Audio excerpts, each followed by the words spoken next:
Okay, so while our claws are drying, we're going to do the wizard. Now for the wizard, I've decided to go with this copper paint. I just want him to stand out differently from the claw and the background of the book. But you don't have to. I have definitely done them where everything's in the silver. And that's worked just fine. So whichever, the colors and stuff are entirely personal preference. So I'm just going to do the same process though. We're going to dip it in, brush most of it off on our towel, and then just start going over our wizard, and you just kind of want it to be on the high spots. And that will bring out all the definition in our wizard.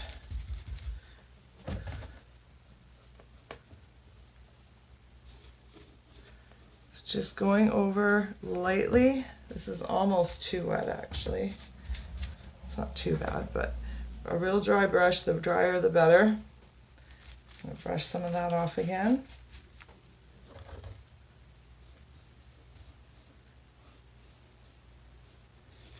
And this gives our wizard he pops out from the background of the book. Now when you varnish, which will be our very last step when everything else is done, I prefer a high gloss, but you certainly don't have to. I just find it really makes the metallics pop really well. So I do like the high gloss on these.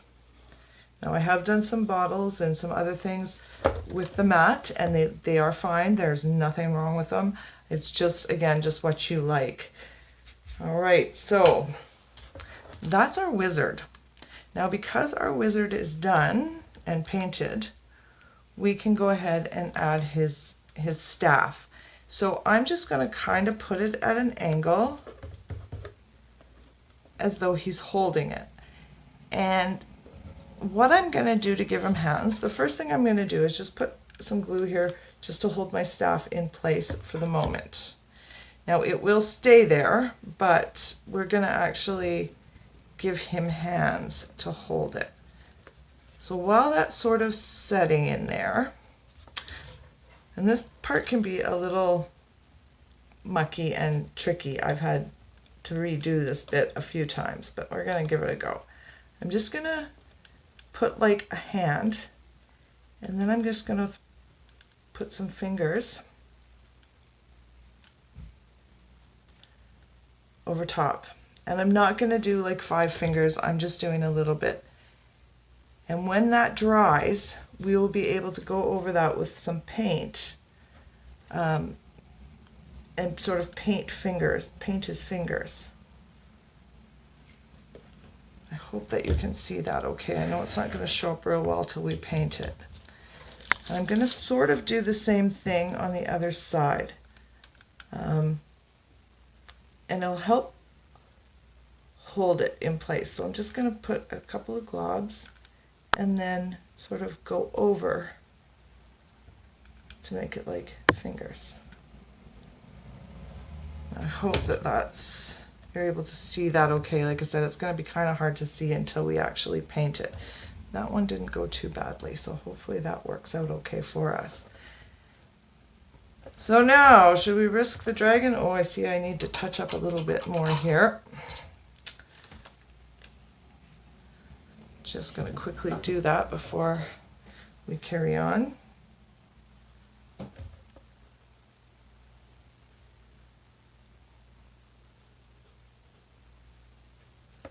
There.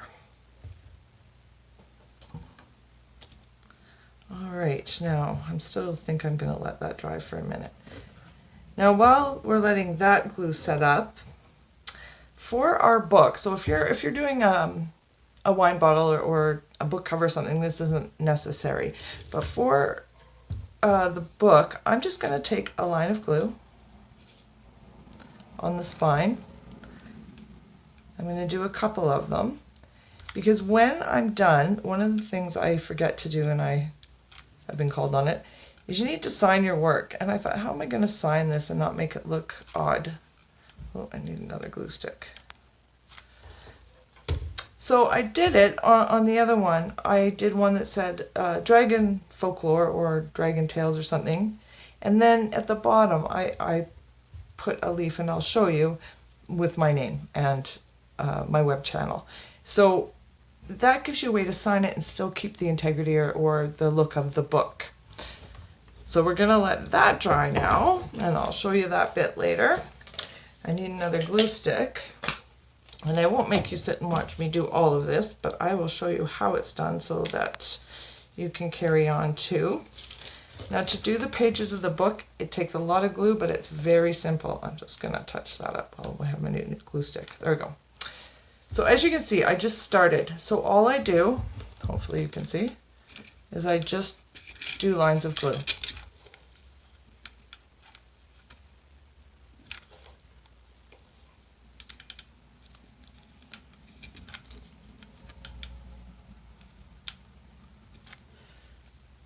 And you just, as many as few as you want. They don't have to be perfect at all. I try and do one right along the edge on both sides. And you'll do that on the top and the bottom. And then the front where the book covers will be. Once it's dry, we are going to go over it with our tissue paper again. And then we're going to give it some parchment. So I'll show you that in just a bit, but I think we should, if we're careful, be able to do our claw now. So the claw is the same procedure as the rest. We are just going to dip our brush, which I am going to clean off better this time. Should I use this one? It's a bit smaller. We're going to just dry it off, make sure it's fairly dry. Yeah, that should do. We're going to dip into it. Brush it off. Actually, this is kind of the part I like the best, because when you get to this part, you can really start to see the finished product. Whereas some of the steps, they're kind of not pretty while you're doing them. So as you can see now, our scales are popping out.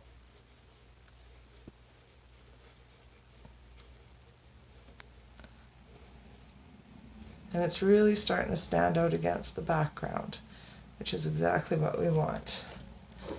I think I'm going to do a little bit more on him. Again, personal preference, as much or as little as you like. Some people like them to be a little bit more subtle. Some really like to make them bold. Whatever your preference is. The one thing I've noticed about crafting, no matter what you do, you can all be working on the same project, and they all look different in the end, every one of them. And I think that's just amazing. Okay, well, just go wherever, as far down as you want. As I said, I'm going to go a little bit bolder with this one.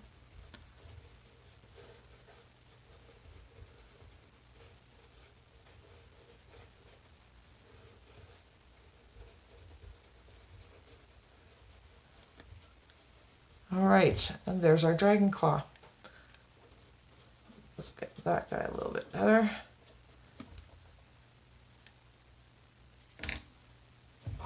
So now that our wizard's hands have dried, actually just going to touch them up a little bit on the one side here. It's kind of sticking out more than I want. And all I'm doing to make that happen, I'm not squeezing my trigger, I'm just melting it a bit. So,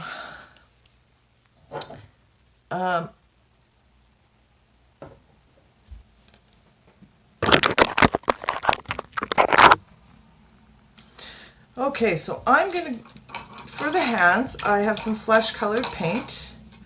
I'm going to go ahead and paint on the hands.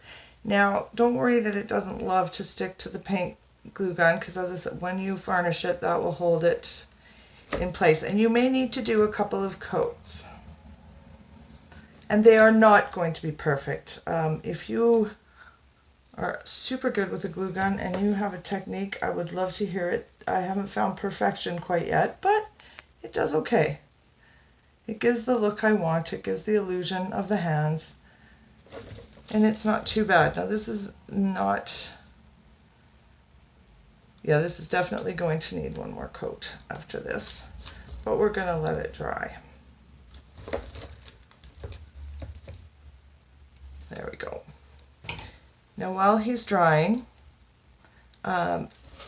you're going to want to do the tissue paper over the lines again, and the tissue paper on the lines for the pages. Then when that's done, and I'm not going to make you watch me do all of that, I'll do it. So you're going to tissue paper this. If you have white tissue paper, it might make it a bit easier to cover. It doesn't matter, as I said, you can paint it. And then when that's done, this is how I sign my work. I've just printed this off on the printer and some font I liked. I tear around it. I don't want a perfect cut, but again, personal preference. So, sorry, I'll just...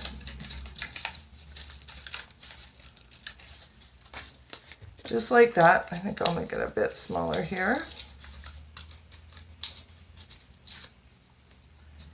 And then, I hope you can see, while this is drying, I will show you how I age the paper. Now there's a couple of things you can do. You can do a tea age. You can put it in very strong tea, but I find that takes a little while because then you have to wait for it to dry. If I do it this way, and this is our parchment color that I was saying, the straw color, if you do it this way, it's pretty much ready to put on right away. And same technique. You're just going to brush the excess paint off until it's quite dry, and then I'm just going to go around the edges.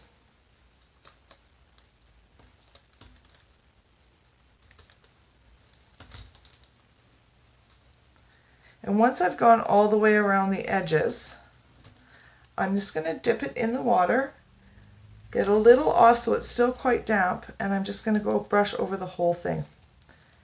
And it's not going to cover the whole thing, but it'll give it that sort of aged parchment look, which is what we're going for.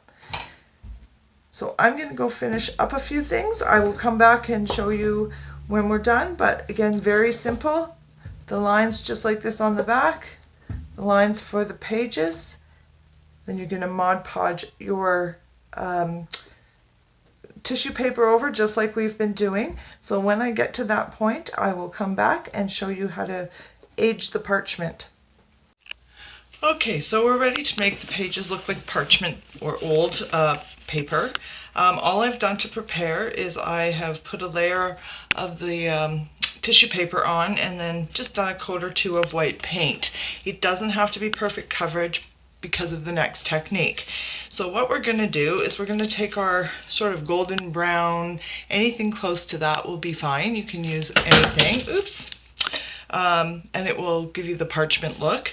So I'm just going to, now on the metallic, when we were doing the metallic, we wanted the brush quite dry. For this, we actually want it quite wet. Not dripping, but don't take all your moisture off your brush for this one. So I'm going to get that brush quite wet. I'm going to dip it in the paint. Again, I'm just going to take a little bit off, not like I did for the metallic. And then we're just going to go over it. And I hope you can see how wet that is. And I'm just going to go back and forth across all the lines here. And then with my brush still quite wet, but most of the paint off, I'm just going to go over it in a few places, add some in places and take some off until I'm happy with the look. And again, how much of the parchment color you want on there is entirely up to you. I'm actually going to take a bit off, so I'm going to just clean my brush a bit. Again, take some but not all of the water off and just go back over it. So super easy, but quite a neat technique here at the end of the day on our project. So you just need to do that on all the sides. That will give you the parchment look. Of course, if you're doing a bottle or something, you may not need it and use it on another project. But we're basically done our box except for a coat of varnish. So I'm going to go do that coat of varnish and then we'll look at the finished product.